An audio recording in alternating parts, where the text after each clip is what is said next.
ICC যৌক্তিক দাবি না মানায় টি-20 বিশ্বকাপ বয়কট করেছে বাংলাদেশ। আর এর প্রতিবাদে ভারত ম্যাচ না খেলার সিদ্ধান্ত নিয়েছে পাকিস্তান। দুই দেশের এই সিদ্ধান্ত নিয়ে অনেক আলোচনা সমালোচনা হলেও সমর্থন জানিয়েছে সাবেক ইংলিশ অধিনায়ক নাসের হুসাইন। সেই সঙ্গে আইসিসির কঠোর সমালোচনা করেছেন তিনি। মূলত বাংলাদেশি পেসার মোস্তাফিজুর রহমানকে দলে নিলেও বিসিসিআই রহস্যজনকভাবে তার চুক্তি বাতিল করে। এর প্রতিবাদে এবং নিরাপত্তা ইস্যু দেখিয়ে বাংলাদেশ দল ভারতে গিয়ে খেলতে অস্বীকৃতি জানায়। বাংলাদেশ ও পাকিস্তানের প্রশংসা করে নাসির বলেন, বাংলাদেশ তাদের খেলোয়াড় মোস্তাফিজের জন্য রুখে দাঁড়িয়েছে, এটি আমার ভালো লেগেছে। পাকিস্তানও যে বাংলাদেশের পাশে দাঁড়িয়েছে সেটাও ইতিবাচক।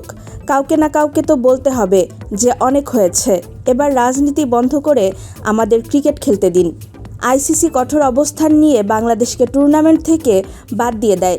এই পরিস্থিতিতে ক্রিকেটের ভেতরে ঢুকে পড়া রাজনীতির তীব্র সমালোচনা করেছেন সাবেক ইংলিশ অধিনায়ক নাসের হুসাইন। তিনি বলেন, আমার প্রশ্ন একটাই, আইসিসি কি ভারতের ক্ষেত্রেও এমন কঠোর হতে পারত? যদি ভারত সরকার টুর্নামেন্টের 1 মাস আগে বলতো তারা নির্দিষ্ট কোনো দেশে খেলতে যাবে না, তবে কি আইসিসি তাদের টুর্নামেন্ট থেকে বের করে দেওয়ার সাহস দেখাতো? সব পক্ষই কেবল কাজের স্বচ্ছতা ও সমতা চায়। ভারত সমর্থকরা হয়তো বলবেন, আমাদের টাকা আছে তাই আমরাই শক্তিশালী, কিন্তু ক্ষমতার সাথে দায়িত্ব আসে। আপনি যদি বারবার বাংলাদেশ বা পাকিস্তানের মতো দেশগুলোকে কোণঠাসা করেন তবে তাদের ক্রিকেটের মান কমে যাবে। ভারত পাকিস্তান বা ভারত বাংলাদেশ ম্যাচগুলো যে এখন একপাক্ষিক হয়ে যাচ্ছে তার কারণ এটাই। আগামী 15 ফেব্রুয়ারি কলম্বোতে চিরপ্রতিদ্বন্দ্বী ভারত ও পাকিস্তানের মুখোমুখি হওয়ার কথা ছিল।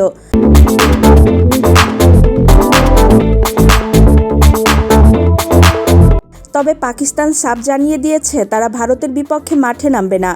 যদিও বিসিসিআই দাবি করেছে তারা ম্যাচ খেলার জন্য শ্রীলঙ্কা যাবে, কিন্তু পাকিস্তানের প্রধানমন্ত্রী শাহবাজ শরীফ তার দেশের অবস্থানে অনড় থাকার ইঙ্গিত দিয়েছেন। সব মিলিয়ে মাঠের ক্রিকেটের চেয়ে এখন মাঠের বাইরের কূটনীতিই বড় হয়ে দাঁড়িয়েছে।